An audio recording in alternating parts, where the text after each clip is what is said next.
Welcome to Gods of Regret. In this episode, we are going to talk about first impressions, how to make a big impression with anyone, make that lasting impression on business clients, friendships, and much more.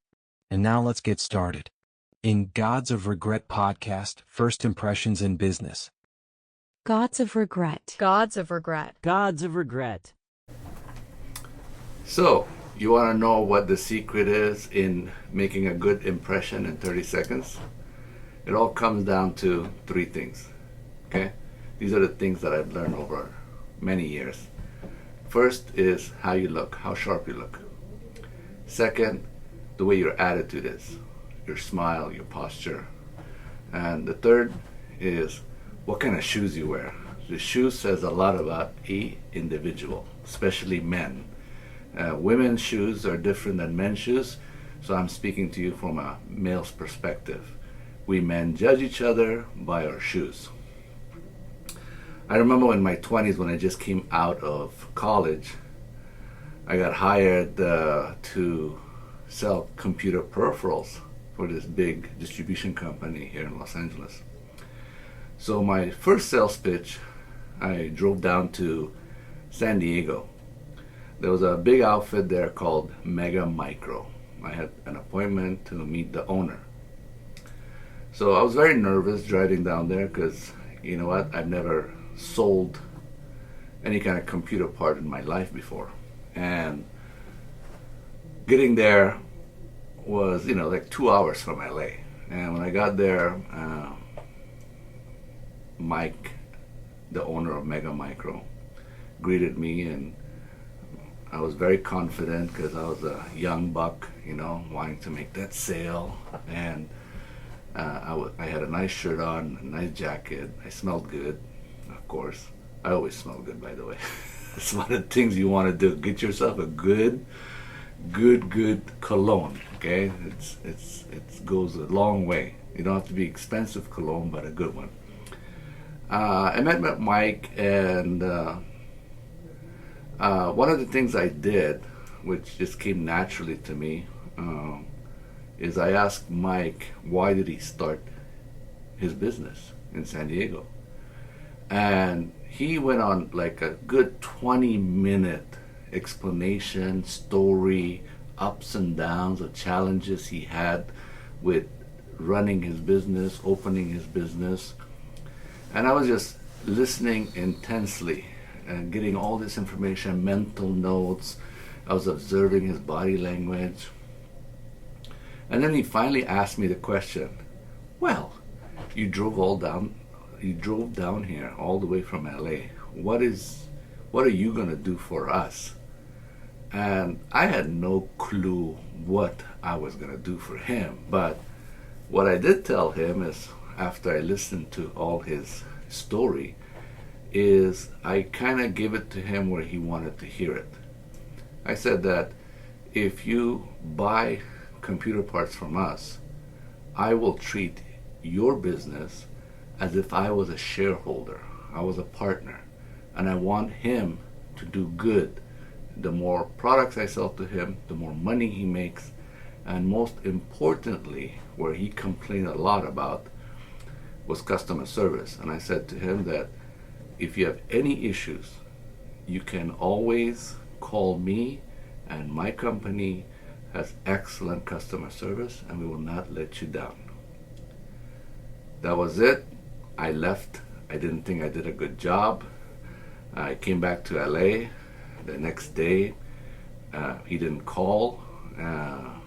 Anyways, I just felt that it was one of those sales pitches that just went wrong. And I have to be honest, I was very nervous when I did that. That week, what I did was I actually wrote a hand letter thanking him for meeting with me, and I mailed it. Would you know it that the following week he actually called and placed one of the biggest orders with our company? To my amazement, it was a shocker. I was like, my first go at this, I got a very huge client, Mega Micro in San Diego. Unfortunately, they're not in business anymore, but at that time, they were one of the biggest players.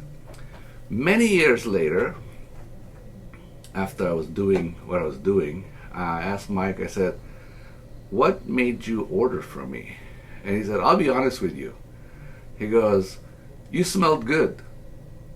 And when you left, my girlfriend was talking about it, and we were talking about it that day, that night, that week, and we had to find out what kind of perfume you were wearing, or cologne.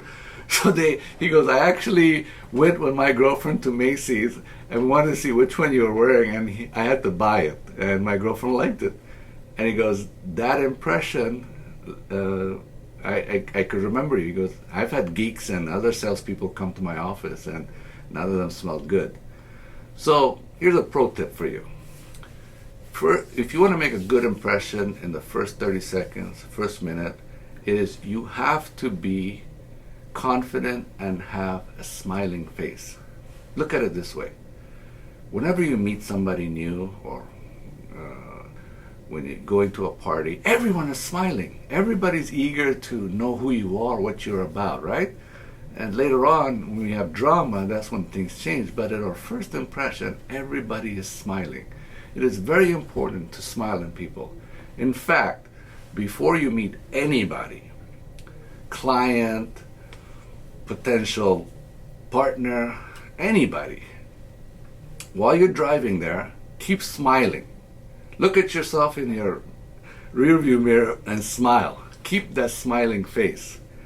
Because once you get to that person or whenever you're meeting, it shows in your body. Remember, your brain, your face, your body acts as one. It's like the Trinity. The Trinity works here, okay? Those three things will work in your favor. But always look good. Dress sharp. Don't go see anybody looking bad. It doesn't cost much here to have a nice shirt, a nice jacket, even nice shoes. You could go to Nordstrom's. You could go to TG Maxx. And what's the other place? Nordstrom's Rack. You could buy very good quality stuff for very cheap. And those things matter if you're going to have people give you money, trust you with business, or even trust you to go out with you. You got to look good, presentable. Don't look like a serial killer. Don't look like a hoodlum. Don't look like riffraff. Riffraff is everywhere. Stand out. And, in my case, add some color to your life. I hope that helps. Catch me on my next video. Gods of regret.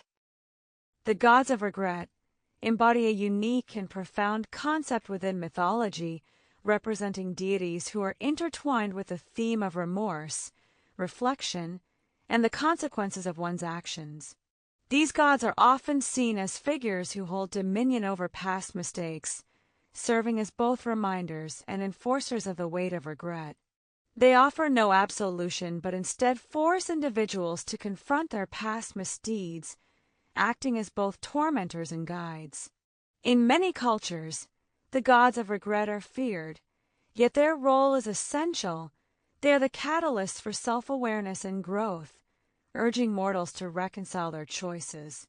Their power lies in their ability to make one face the harsh truths about their actions, often leading to personal transformation or, in some cases, eternal sorrow. Through them, mythologies explore the complex nature of human guilt and the possibility of redemption through acknowledgement and understanding.